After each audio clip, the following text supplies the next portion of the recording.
Hey, good morning, everyone. Welcome to Season 4, Episode 7 of the Roast West Coast Coffee Podcast. I'm Ryan Wolt, and this is the show where I bring you the stories of coffee professionals, entrepreneurship, and coffee education. Before I get started today, I want to thank Jason Simpson and the entire team at Camp Coffee Company for letting me set up the microphone on their patio last weekend to chat with new friends about coffee. Friends like Cindy. My name's Cindy. I'm from Melbourne, Australia. Very cool. And I'm wondering if you have a first memory about coffee. My first memory was actually my dad drinking Nescafe coffee growing up.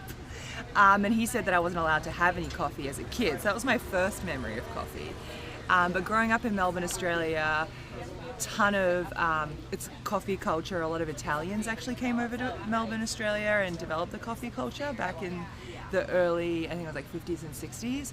So when I was old enough and I started going to town, lattes was like the go-to drink in Melbourne. And do they do like a little sprinkle of chocolate?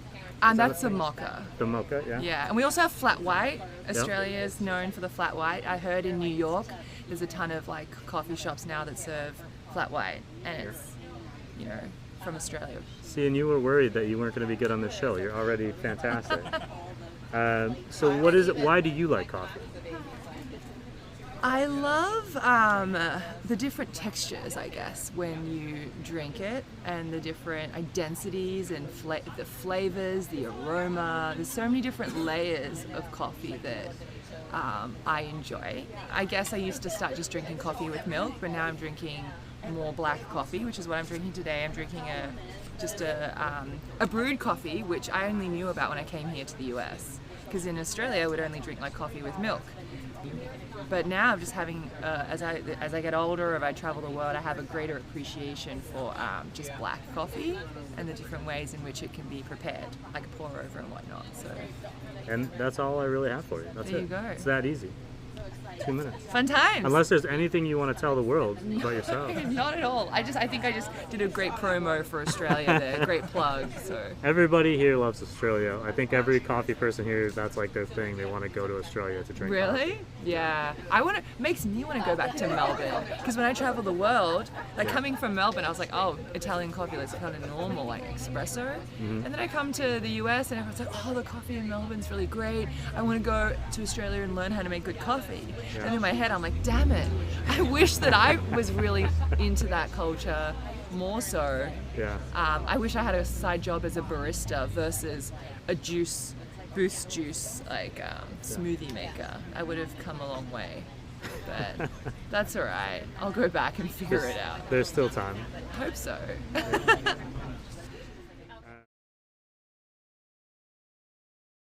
I owe a debt of gratitude to Cindy and her traveling partner, Alex. They were the first people I met at the first in-person recording effort I've done for this show. They were engaging and charming, and after so many interviews done from the comfort of my home recording booth here in the closet, it was a great reintroduction into the world. I'll share more from my Camp Coffee visit after today's interview with Erin Nenow. Erin is the founder and head roaster at Ascend Coffee Roasters. She is also the co-owner of Old California Coffee House in San Marcos, California. Her personal motto is to spread caffeine and smiles. And with the coffee shop and the new roastery, she's coming at it from all angles. I'll link to ascendroasters.com and to Old Cal Coffee in the Roast West Coast newsletter, which you can subscribe to or just read at roastwestcoast.com. When you're done checking out all of that good coffee content, give this show a follow on Instagram at roastwestcoast. Right now, make sure your coffee mug is full of something delicious. I'm going to go make myself a flat white, which is an espresso fully blended with velvety steamed microfoam. Less microfoam than you'd find in a cappuccino, though. While I go do that, listen to this interview with Erin Nenow, founder and head roaster at Ascend Coffee Roasters.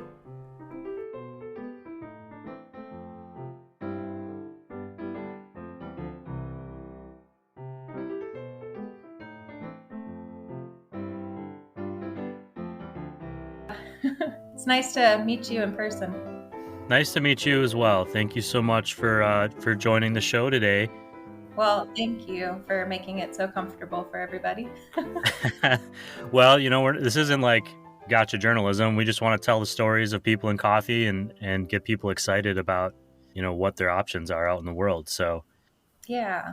you look like you're on a very comfortable couch. I'm in my closet, and I think outside they are like using an electric blower to blow the parking lot out. So it's pretty standard podcasting. Yeah. You're like doing whatever you need to do to make the audio right and get in the closet if you have to. Oh yeah. Well, the closet's a lot more impressive than it used to be. Nice. Yeah. Now there's like little acoustic things, and I have a microphone and a curtain to block off all my flannel shirts and stuff. So it works out pretty Yeah, it well. looks very professional. Thank you. So, if we could just for the tape, tell us your name, your business, your job title, your favorite Ninja Turtle, favorite 80s movie, something about yourself. Okay, cool. My name's Erin Nenow. I am the co-owner of Old California Coffee House and Eatery in San Marcos and the owner of Ascend Roasters, which is a brand new roasting company that we just launched. Something interesting about myself. I'm kind of, I can't think of anything. I'm so boring. There's got to be something. What is your favorite thing to do besides coffee? I live in South Oceanside, so my favorite thing to do is just get outside, walk to the coffee shops down the street, the thrift stores, go for a walk on the beach. I like to go on hikes. As much as I'm indoors working at the coffee house, whenever I'm not indoors, I want to be outdoors. That's kind of what I do when I'm not there. I didn't realize we're practically neighbors. I'm right in Carlsbad Village, so I get over to Yeah. Southo all the time. And you just mentioned being at the coffee house. So I want to ask a little bit about your experience before that, because you've been Mhm. with the coffee place for a long time. But what was kind of your first experience with coffee that made you think, yeah, this is something I'm interested in, or this is something I want to take to the next level? The family that I grew up in is a bunch of foodies.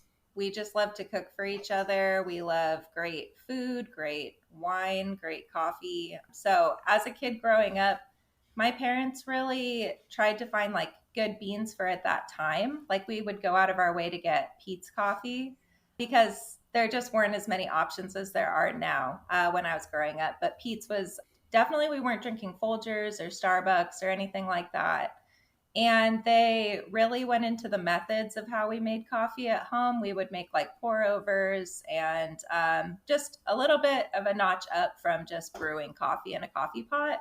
So I was always kind of interested because my family put an emphasis on it. I started drinking coffee at maybe 12 years old because I just wanted to grow up too fast and I would drink it any opportunity I could. I was the opposite. I'm going to interrupt you because I have to say, like, I was totally the opposite. I had like a coffee candy when I was 12 years old, and I didn't drink coffee again until I was like 30. My brother was like that. He got through all of college without it. I don't know how. Yeah, I just wanted to push the limits. Like, if you weren't supposed to have coffee, you're too young, then I wanted it, you know? Coffee is at least a little, I mean, relatively innocent of the things you can push the boundaries of. That's true. So I wasn't too bad. But yeah, when I turned 17, my brother's girlfriend was going away to college and she was like, "Do you want my job?" Because she worked at this little drive through coffee shop in Escondido that's not there anymore. But she was going away to Texas and she was like, "They need somebody." So I was so excited. That was my first job. It was like this little two-man hut that we operated. I wasn't trained on how to make coffee there. I was just kind of like thrown in. So there was a part of me that knew that I didn't know what I was doing when I worked there. And I went on to work at a natural grocery store after that. And then when I was like 21 years old, I had left that job and I was like, what do I want to be doing with my time? Where do I want to spend 40 hours a week? And that coffee shop kind of vibe drew me back in. I remembered working the drive through, knowing my regulars, connecting with people. And I was like, you know what? I want to do coffee again. I'm going to look for an opportunity to do that. So that's how I ended up at Old Cal Coffee. And Old California Coffee House is a kind of a iconic San Marcos business, right? I mean, it's been Yes. around quite a long time. I actually remember having meetings there when I first moved here a long time ago. So you started working there more than 10 years ago, I think, right? Yes, it'll be 11 years in February. The coffee house has been there since 1990, so it was the first coffee house in San Marcos. Before the Starbucks came to town, they were serving up coffee. So it has a really long history in the community. I showed up on the scene in 2011.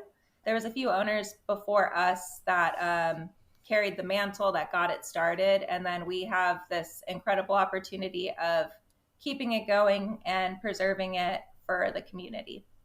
Well, let's talk through that. You start working there 11 years ago, almost 11 years ago. How long are you working there before the opportunity to purchase the business comes along? So I started in 2011. I was a barista. The owners, my business partners, Giovanna and Craig, they had bought the business in January of 2011, and then they hired me in February of 2011. So I was their first hire, which kind of feels like the universe coming together. But I started off as a barista. Like I was sweeping and mopping the floors, taking the trash out, making the coffee sandwiches, opening the shop, closing the shop, all that stuff. But like I said, working at the coffee drive-through in high school, I didn't learn a lot about coffee and I wanted to. And Gio and Craig, having just purchased a coffee shop, a cafe, they didn't have any background working with coffee either. So I would kind of go home and watch YouTube and like learn, what are you doing when you're extracting coffee? What's the machine doing? What do I need to know? How do I make foam the right way? Like, what's it supposed to look like, even? It was really like, I didn't know anything. I had to figure it out. So I would watch YouTube videos. I would come into work and share with Gio and Craig like what I had learned. And their vision for their business was a product that is consistent no matter who makes it. Because if your coffee tastes different every time you go somewhere, you're probably not going to keep going there. And then also speed of service. They wanted us to make every single drink within just a few minutes so that people aren't waiting around forever to get a cup of coffee. So I had to work within their rules too. Like I wanted to really step up our game and improve the coffee experience for the patrons. But I also had to make sure we were fast. And I had to make sure that what I was making was what everybody else was making. So that's kind of how I came into like the training role at Old Cal Coffee, training all the staff. And it was such an opportunity because the owners wanted to learn more. They wanted to do a good service for people, and they let me participate in that process. So that's how we all became really close and tight and just really good at working with each other. I grew into being a shift leader. I was the assistant manager. I became the manager. So I did the manager role for years and years. And then in 2017, my partners wanted to pursue new businesses in real estate. So they asked me, would you run this for us? Like, we trust you. So they kind of stepped out. They're silent partners now, as they like to say. And they gave me this opportunity to put into practice everything they taught me about running a business, about leadership, about working with a team of young people and cultivating them and giving them room to shine. So it's been an awesome experience. I took over in 2017. I ran the business through COVID, which was such a learning experience. I'm sure we'll talk more about everything that transpired during COVID. Not to interrupt, but COVID is still going on. So we're Yes, still, yeah. absolutely. It's still going on. I felt very optimistic when you said I ran it through COVID as if it was over. And wait a minute. No, it's not. We're not there yet. Yeah, thank you for correcting me. I feel like 2020 was its own thing, and then 2021 was its own thing. So it's absolutely not over, but I was just more referring to those 2 years that are behind us and the lessons I've learned so far. Sure, it's definitely COVID 1, 2, and 3. I mean, each variant kind of had its own like run at the box office. It's like an Avengers movie or something. Every year there's a new one. That's a good way to put it. And I want to get to Ascend Roasters, which is why we're talking today. It's why I reached out to you. I'm drinking a cup of your coffee this morning, your single origin New Guinea dark roast. But before we do, there's 6 years between when you start at Old California and when you become part of the ownership team. At any point during there, did you think, you know what, I think I want to go somewhere else, or I want to do a different job, or was it just kind of straight through this? I'm home. This is where I belong. I mean, I was 21 when I started there, so I had a lot of ideas. I was going to college. Coffee shops are a great job for college kids. I was majoring in psychology. I just wanted to like make the world a better place and help people cultivate skills. And I found that I was actually doing that at my job. I was teaching people leadership skills. I was teaching them workforce skills. So I was kind of getting out of that job what I had been looking for in pursuing psychology. I wouldn't say I was always like, this is where I'm supposed to be, but I did give it my very best effort every single day, tried to get the most out of the job, see what I could learn, see where I could be an asset to them. And I am extremely happy with where that has taken me.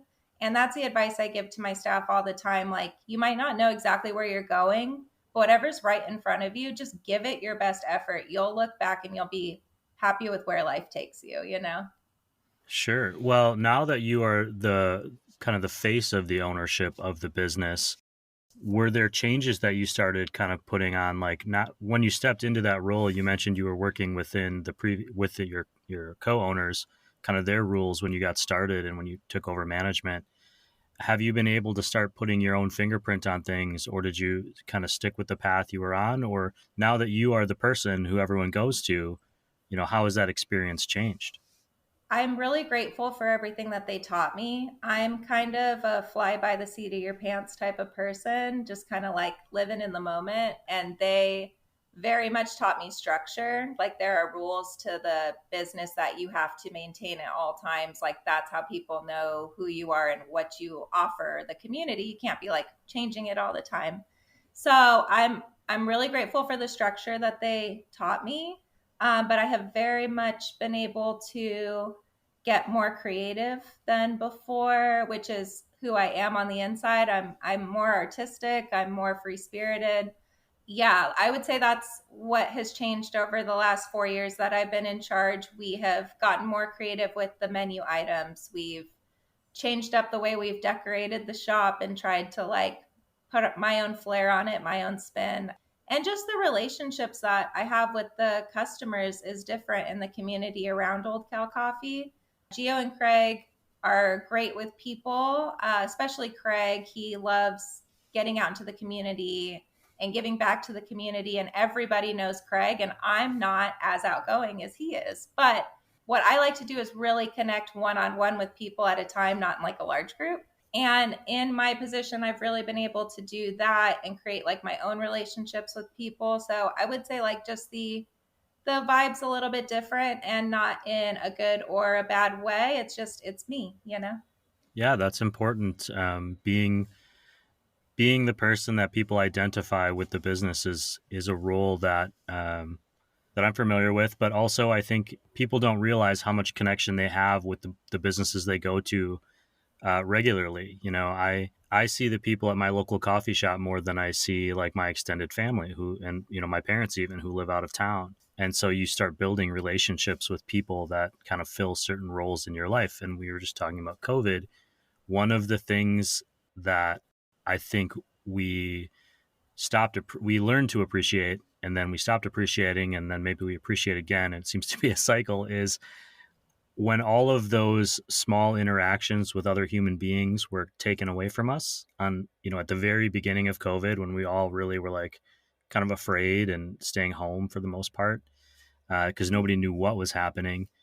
I think we all realized we have all these little engagements every day with dozens of different people, whether they're at the coffee shop or at the grocery store or wherever, that added to this social experience that we all have. And I could be wrong, and I'm not a psychologist and or a therapist, but I think that really impacted people more than they realized, that little moment. So Absolutely. you being consistent and you being the person that people see now, even as we're continuing through a new phase of COVID, is something that has value to people every day, even more than just a cup of coffee. Absolutely. The memory that pops out to me the most when I think about it was the night that the governor shut down the state and was like, everybody stay home unless you're essential. And I was talking to my partners on the phone, and they were like, all right, shut it down, send everybody home. And I was just had this voice in my head say, no.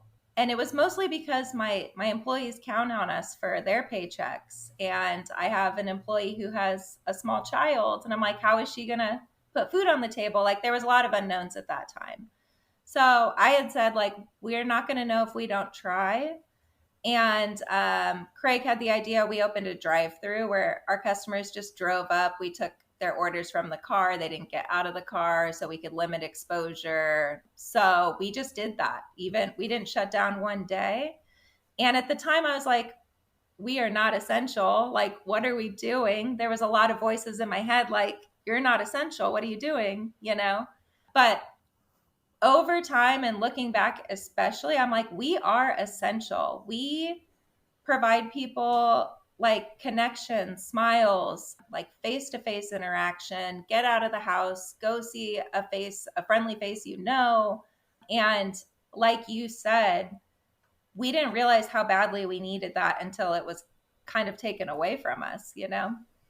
How did you transition so quickly into doing it in a way that you felt was safe? Because like you just said, you didn't even take one day. How did you come up with procedures where you felt like I'm protecting not only my customers but my team who depend on us, and we don't want to lose them obviously either, put them at risk? Yeah. How what was, because I'm imagining, and I'm sorry to, I don't want to put words in your mouth, but I'm thinking about it as a manager. I would take on some of that weight of responsibility of feeling like I need to protect them while also providing for them, and that's something unique to business owners and entrepreneurs. Absolutely. So myself and my business partner, Craig, we worked the drive through ourselves. So we were the only ones interacting with the customers.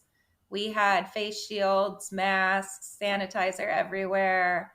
And the staff would just work in the kitchen, like fulfilling orders, making coffee and sandwiches. So they were really only interacting with each other. We also had probably half of our staff quit because they didn't feel comfortable, and that was fine too. I didn't have hours for everybody. It was kind of like the people who wanted to be there and wanted to take on that risk. We provided an opportunity while keeping them safe and kind of taking on, like, myself and Craig interacted with the public the most, and we were very careful to keep our distance from the customers and the staff as much as we could, because safety was definitely our number one priority. It would have, the worst thing we could have done was expose somebody, and we were very aware of that. Yeah. Not only the exposure of it, but there was so much unknown at the time. You know, we didn't know Yeah. what this thing was going to do. And so there was certainly some risk taking. I'm going to rewind just a little bit. And we've been talking a lot about Old California, but at some point you decide to start roasting your own coffee. I'm assuming before that, Old California was purchasing wholesale coffee from somewhere. What was the tipping point where you thought, you know what, I want to take this to the next level? I don't want to say just continue to run the cafe. That's the wrong choice of words, but I want to take this experience and make it even more personal than it already is. I've always had dreams of like multiple cafes, like growing the business out into the world and getting as far out there as I could to, like, my motto is to spread caffeine and smiles. So, how can I spread caffeine and smiles even further? And Old California is really married to the location being in Old California Restaurant Row. And so it was kind of hard to push out of that boundary that is on it. And then I also just had dreams of having my own project. So over the summer, my brother-in-law approached me, and he was like, "What are you doing? It's time. Like, you need to get out there. You need to do your thing. You've learned so much. You need to take that experience and put it somewhere. So what do you want to do?" And he's looking at me, "What do you want to do?" And I was like, roast coffee. Like, I'd always had it in my head. I've always wanted to do it. There's a lot to learn, a lot of hurdles you got to get over to get there. And my brother-in-law just gave me a push in that moment, like, it's time, go do it, start pursuing. And I just started doing a lot of research, started knocking on doors, and all the doors that I knocked on just opened. I really felt like I was being led in this direction, and that it is a calling, and I'm exactly where I'm supposed to be with roasting coffee. I was super insecure at first. Like, am I sourcing good beans? Do I know what I'm doing when I'm roasting? Am I messing all of this up? And just over time, like I did mess up coffee. I did throw away a lot of coffee. I did finally have moments where people were giving me really awesome feedback. And I knew that the stuff that I had learned and the tweaks that I was making were working. So I kind of kept it on the down low until I was really ready to put a product out there that I was proud of. So we launched end of November, first week of December. So it's still very new, and I have to give you some kudos for even finding us so early on. I'm so appreciative of this opportunity because I wasn't ready to put the beans out there until it was something that I was proud of. And at this point, it's out there. I'm proud of it. I want people to try it. I want people to know about it. Old Cow Coffee has our beans. So we have a dark roast espresso, light roast espresso. Let me stop you. And when you say our beans, you're talking about Ascend Coffee Roasters. We haven't said that name enough. We've been saying Old Cow Coffee. So I want to make sure people listening know we're talking about Ascend Coffee Roasters. And excuse me, continue. Thank you for that, because Ascend is my new baby. So yeah, Old Cow Coffee has Ascend Roasters coffee beans. We have a dark roast espresso, light roast espresso.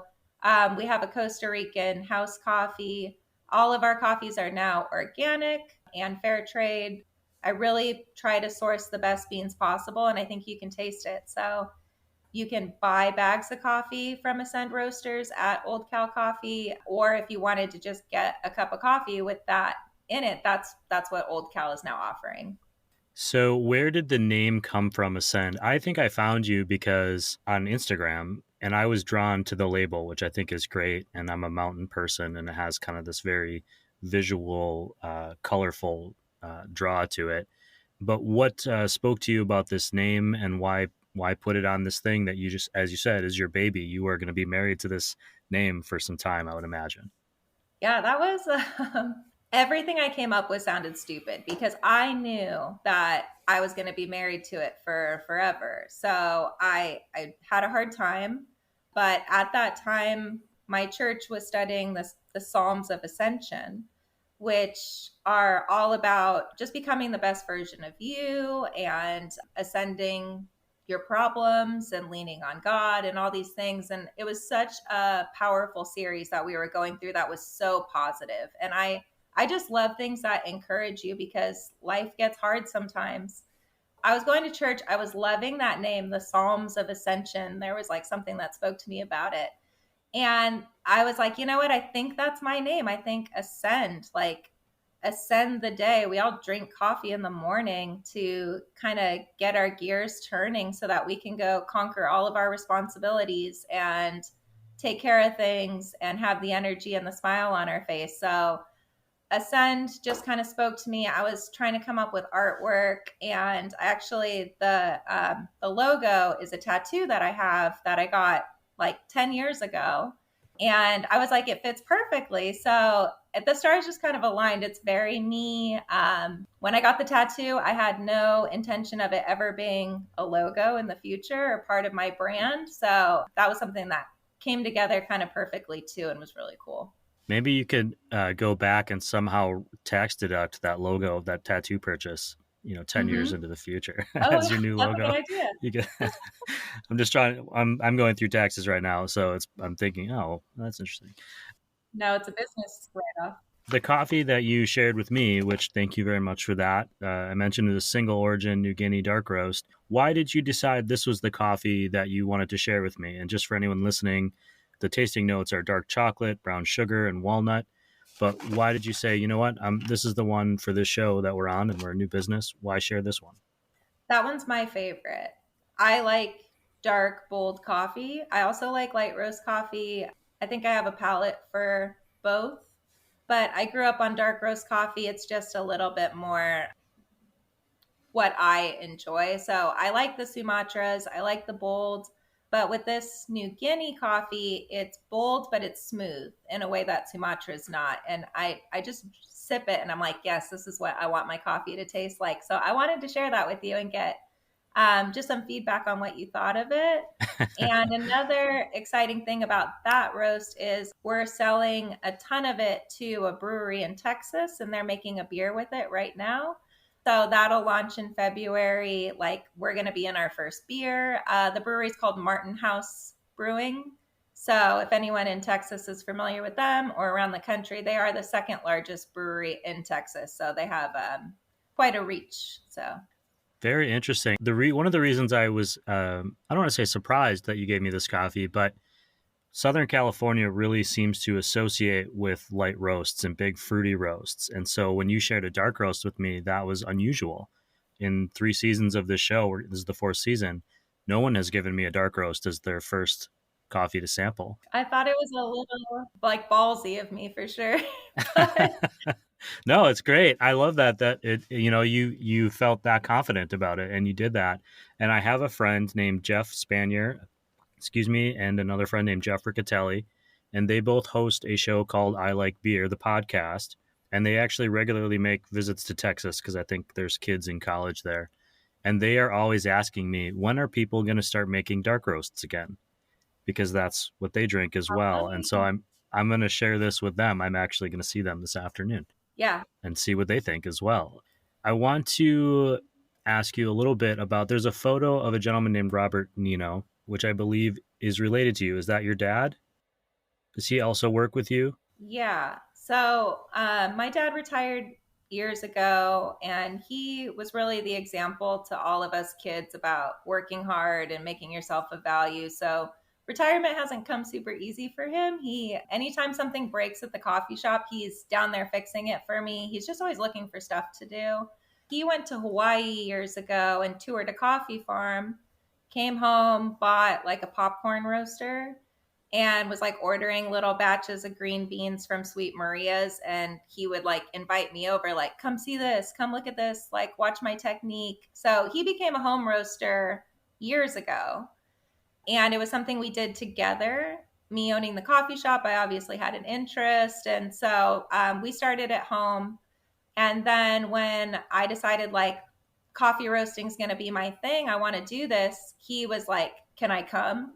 So he's been, yeah, he's been there for every step of the way, from like the first time I ever roasted on like a commercial machine. It was like a small, just did like 200 grams at a time.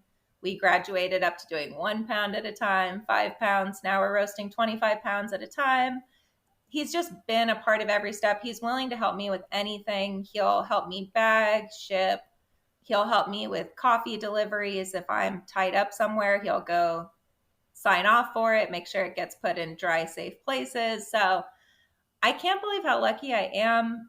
Most people don't have a dad that's like willing to help them with all their entrepreneurial goals, because you know how it can go. You just get yanked in a million different directions all the time.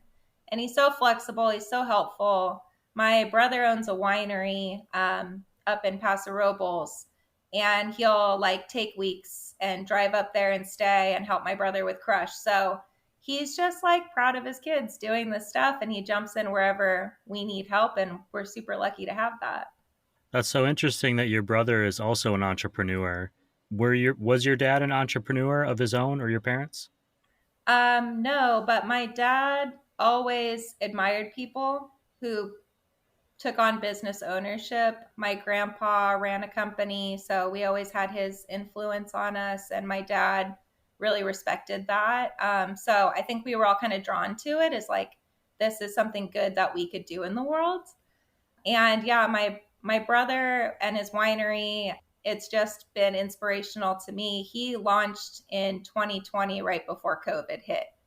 He's had his own struggles with the winery, but he's persevered. His product is amazing. So he's really encouraged and inspired me that I could do it too. And my joke is I get to wake people up in the morning with my coffee, and he puts them to bed with his wine. It feels like there should be some sort of trade going on a regular basis there. Oh, there is. You mentioned, or we've been talking a lot, I shouldn't say you mentioned, we've been talking a lot just about COVID, generally speaking. What have you learned? You said earlier that there feels like there's been phases of it. Where are you at now as you're putting a new brand out into the world and trying to get exposure for that, you still have the cafe. How do you feel COVID fits into that world today as opposed to 2.5 years ago or however long it's been, 10 years ago? I don't know. Yeah, it's something that's just always evolving. To look back at the whole experience, I would say the greatest blessing I've gotten from it is I've learned to trust my instincts. I just kind of listen to my heart in making decisions because, like we said earlier, like it was just a moving target all the time. You never knew if you were doing the right thing. And at the end, you know, mistakes were made, of course, like nothing went perfectly, but I do feel like my intuition led me and led me in the right direction. So that's kind of where I'm at now. I have learned, I used to kind of be more of a control freak. I wanted to see everything that was coming at me, have a plan for each and every step, and just like do it my way and not deviate. And COVID taught me, like, no, just show up, pay attention to what's going on, do what's right for everybody around you. You're a leader, they count on you to do that, you know? So just with it ever evolving, always changing, that's where I'm at right now. I don't necessarily have a game plan. I just know what my principles are, what my morals are, how I'm going to apply them to whatever situation comes our way. And I'm going to look out for the people that count on me to do the right thing. When you started the roasting process for yourself, you mentioned earlier that you had gone online and you had started knocking on doors. I'm wondering, where did you start getting, and I should say again, you mentioned organic, fair trade, things that were important to you and the values of your coffee. How did you develop that philosophy that that's what I wanted to do and that's how I wanted to source and roast? And where did you turn to get that information? Was it similar to when you first started in coffee, where you went to YouTube or online editorials? Did you start asking around in the community? What was your kind of your first step that led you to the next step? One thing I'm seeing and learning, I cannot wait to kind of travel the equator and see as many coffee farms in the future. That's something that's attractive to me about this industry is I do want to go to like Colombia and Costa Rica and Ethiopia and like see these coffee farms and see the process of what these farmers do to like get this product out of the ground for us. So when it comes to organic fair trade, I just want to spend my money where it benefits people the most. From where I buy my beans, it's a lot of co ops. So it's not just one single farm, it's farmers working together in a region in like Indonesia. And that co op supports 1,500 farmers. So that's something that I find very attractive when I'm sourcing beans is I like the co-ops. I like that I can support more people with my purchase and you know they're getting organic certified, they're getting fair trade certified and I've listened to your podcast. I've learned a lot from people you've had on and like hearing them talk about how that's changing the sugar trade because people want to know it's organic, it's fairly sourced, it's a good product, and that we're going about getting it ethically from different areas of the world. So I feel a really big calling in doing that. I can't wait to get boots on the ground in some of these places and see it because I know when I see it with my own eyes, I'm going to know exactly like, oh, that's how I can help. That's how I can make things better. That's kind of what my goals are when I go out into to make purchases of coffee. A lot of these coffee traders will give you a lot of information about the beans and about the farms and about the co-ops. One co-op I buy from emphasize that they support women, like they have women farmers and they have women managers of their co-op, which my team is all women working together to roast coffee. And so I find that attractive. I like watching other areas of the world provide opportunities for women to make money and to support themselves. So that's kind of how I go about it. And you're very keen. I did do a lot of online research to figure out like who were the right people. I made phone calls, kind of interviewed different traders and saw where the right fit was. And I'm very happy with the companies that I'm working with. You said a moment ago that you're trying to, I don't want to say stay in the moment, but you're staying focused on what's in front of you and working towards those goals every day. So this might be a terrible question to ask as an interviewer, but I'm wondering kind of what is on deck, what's next for Ascend Roasters, and how are you planning on sharing this coffee with people? How can they get it besides coming to Old California Coffee Shop? Thank you. It's a great question. I like to have goals as much as I still am a little bit of a control freak, but That never goes away, I can tell you, as much as yeah. you want it to. Yeah. And like we also have to have an idea where we're going. So I love small business. I love my experience running one and everything that I've learned. It's just made me such a well-rounded person. I'm not trying to like toot my own horn, but I've just expanded in ways that I never think I would have without running a small business and taking on that challenge.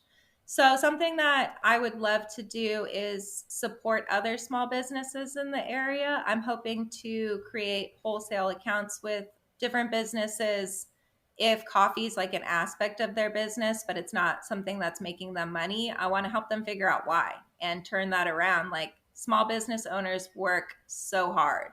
This is something that I've spent almost 11 years learning the ins and outs of, learning how to make it work for you, how to use your equipment properly, how to maintain your equipment properly, how to get the most out of the beans, how to price things, how to market it. I want to get out into the world and create wholesale accounts where I can support other small business owners with what I've learned about coffee. And I know I'll learn things from them wherever their area of expertise is along the way, too. That's my goal. That's what I want to do. We're also selling bags of beans and subscriptions on our website, ascendroasters.com. So for home use for people, I want to continue to just make our artwork and our marketing really positive and encouraging to people. Because, like I said, my mission is to spread caffeine and smiles. Those are my current goals. It's fun to work with this brewery right now and making a beer. I would love to see what other beverages we could come up with our amazing coffee. So those are my dreams and goals. It sounds like you need to have your own podcast, I think is what we're figuring out here, so you can share all this information with everyone. Yeah, that'd be cool. Have you found any sort of struggle in balancing your responsibilities as an owner of Old California Coffee and now Ascend Roasters? I'm a work. I don't want to say workaholic. I'm a worker bee. I love being busy. It really lights me up to work. So it's come pretty easy for me so far. I know there's going to be weeks that are harder. I had COVID 3 weeks ago, and it like knocked me down and forced me to slow down for the first time in years and to take care of my body and really rest. And honestly, it was kind of a blessing because like I hadn't slowed down in such a long time, and now I'm like incorporating more of that into my weekly routine too. So it's just all about balance, and I'm finding mine. But when I'm at the cafe, I'm only thinking about the cafe, and when I have dedicated hours for Ascend, I'm only thinking about Ascend. So I really just try to put 100% of my energy into what I'm doing at that moment, and that's kind of how I manage it. Sure, and that's a really impressive skill and a difficult one to learn. It can be learned and practiced, but compartmentalizing so that you can achieve goals is always difficult for me, certainly. And I think it's something that if you take on a lot of challenges, you really have to work at because it's easy to slip. I certainly know that if my plan is to work on this project all day and then at the end of the day to work on this project, I might be a little worn out. And if I take too much of a break, I might slide into a 6 hour Netflix binge or something That's my and lose problem. the So thread. I have to keep it moving. And then the end of my day is my self care time or when I wake up in the morning too. But once I get going, I don't take breaks until it's all done. Is there anything that we didn't cover today that you'd like listeners to know about Ascend Roasters, about your business at Old California Coffee, about you? Just that we're new. We just entered. This is such a great opportunity that you've given us to get our name out there and to talk about the roaster. I just want to network and connect with people. So if there's knowledge you want to share, like if there's anyone out there that's like, she should see this article or learn about this avenue that she didn't cover, send it my way. I want all the information that I can get. I want to connect with people. I want them to connect with my product and let me know what they think of it and help me as I grow in this. It takes a village, and I have such an incredible village at my cafe that's helping me and supporting me and encouraging me. Yeah, I just want to connect with more people and I want to get this coffee out there. That's my goal. And, at the end of the day, I'll get outside, get some fresh air, take a walk, take care of me. But this is such an exciting thing that we're doing, and I'm grateful for everyone who's been a part of it so far. I always ask this to end a show, but I'm wondering if you ever have time to get out and get a coffee somewhere else. But if you do, what is it that you order when you go to a coffee shop that isn't your own? I always get an iced Americano. I have just kind of converted into I want iced coffee all the time. I like hot coffee right when I wake up in the morning, just something soothing about that. But yeah, I like iced coffee. You can drink it faster, get that caffeine, and I want to taste people's espresso. I want to see what flavors I'm tasting in it. I enjoy black coffee, but if I'm really going to enjoy a cup of coffee, I like a splash of milk in it, not half and half, not cream, just a little milk. I think it brings out kind of the sweeter notes of the coffee. So that's what I get when I'm trying a new coffee shop and I want to see like what they're offering, just iced Americano or iced shots of espresso with just a little bit of milk in there.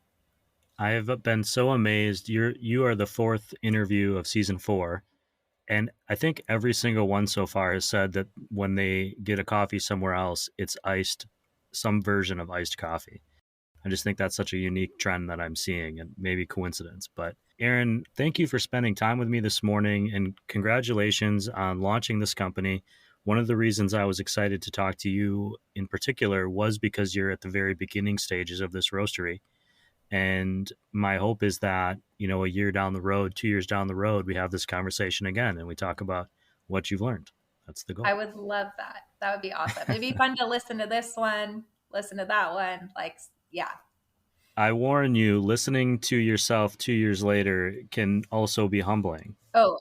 Because I listened to some of those early shows. I recently recorded an audiobook, and the book was written 2 years ago. And as I was reading, I was going, who wrote this? Like, this is terrible. Like, you need to go back and fix it. And so then I spent a whole week like changing things. And it's like, no, just that was where you were at that point in your life. I know. We have to celebrate that too, even though it's hard. We do. That's how I feel. You mentioned your logo came from a tattoo. That's how I feel about some of the tattoos that I got when I was 18 years old. I have some of those. Yeah, I might not get them again, but it reminds me of being an 18-year-old kid who maybe thought it was a good idea to get a tattoo in someone's kitchen. Right.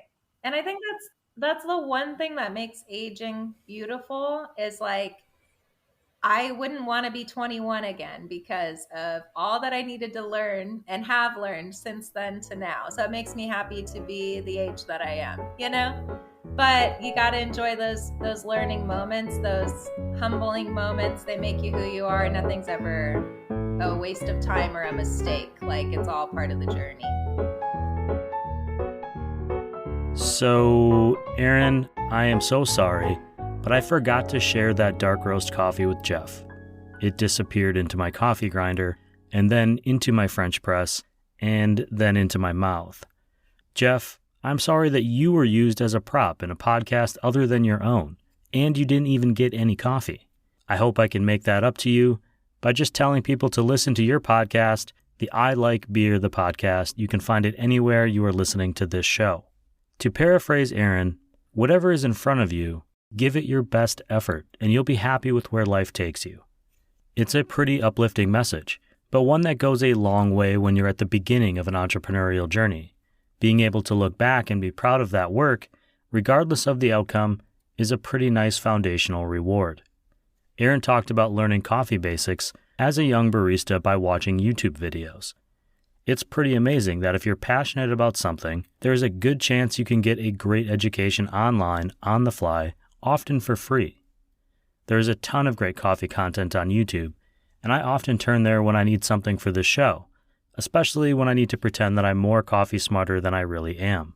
One entrepreneurial skill that came up during today's show that doesn't get talked about enough is the ability to compartmentalize when you're focused on multiple top priorities. I thought that really shined through when talking to Erin.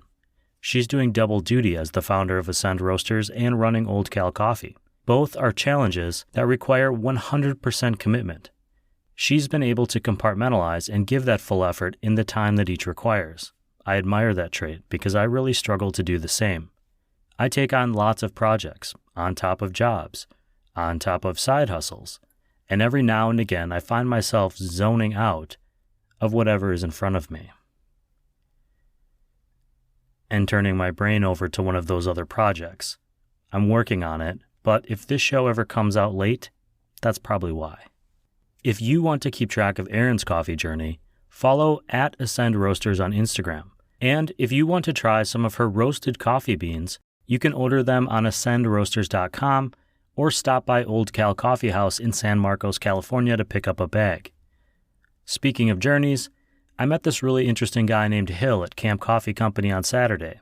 He is a design architect who had ridden his electric-boosted skateboard to Oceanside all the way from San Marcos for a tea and a croissant. He wasn't against having a coffee, but he mentioned that he had a particular coffee routine that he liked to stick to at home, so I asked him to share. I remind you, we were sitting outside on a busy patio at Camp Coffee. Sure, yeah. My name's Hill. Live in San Marcos, and originally from Canada.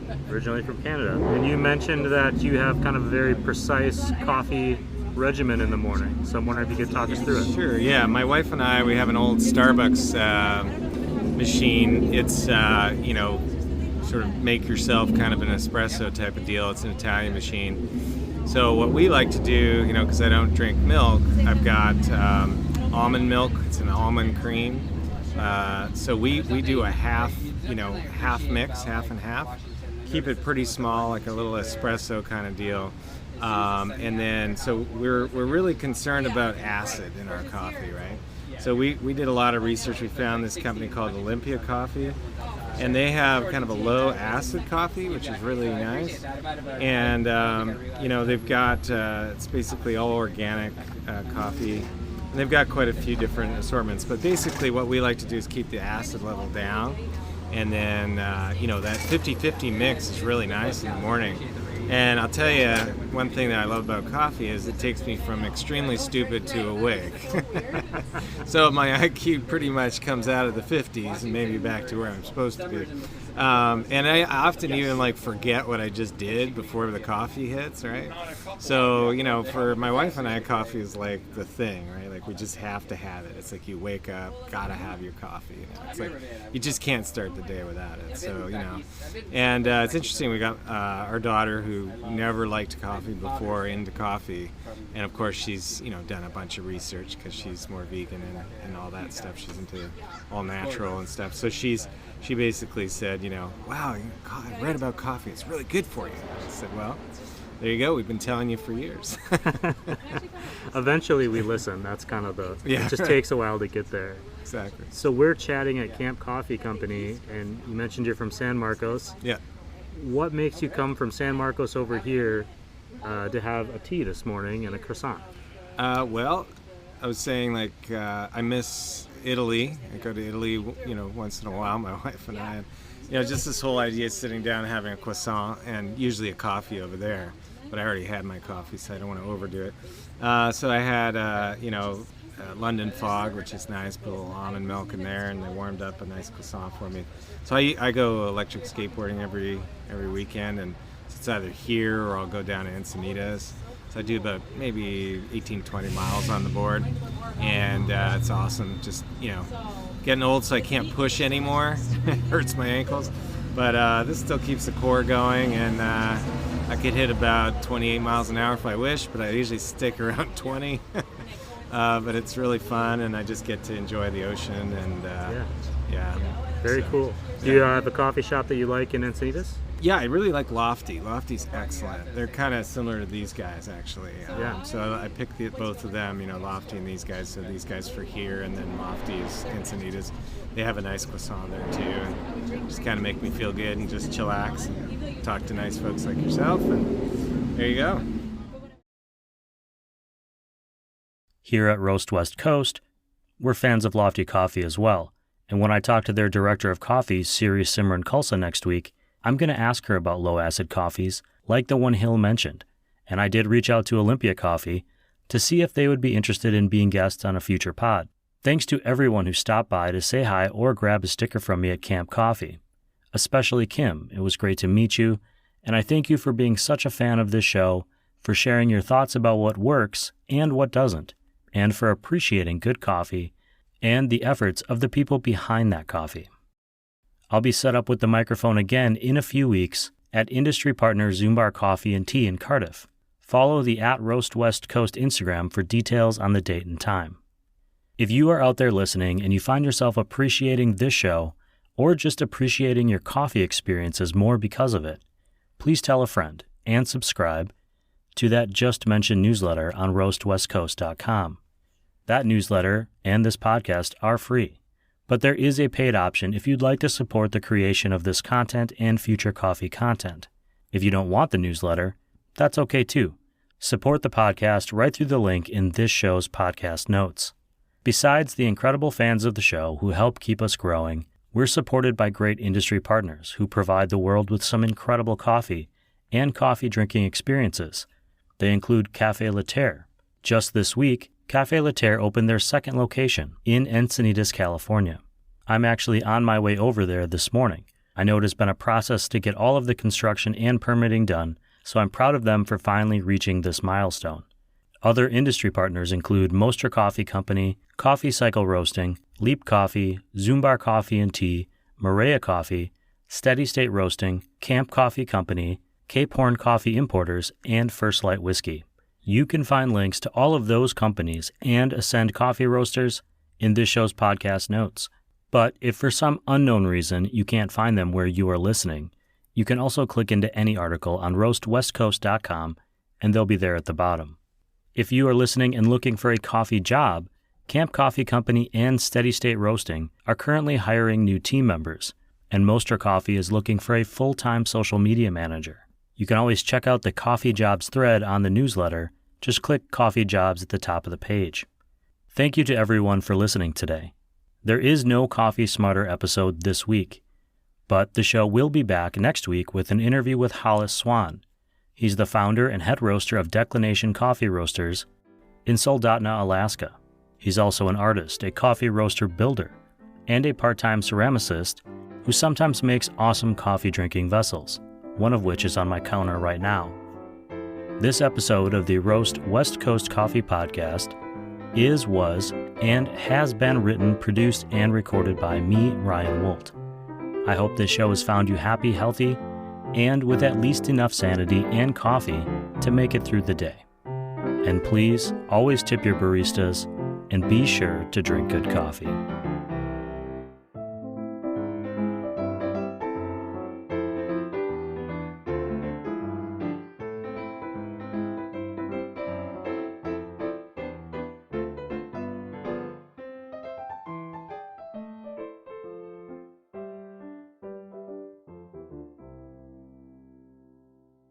I like beer. It makes me a jolly good fellow.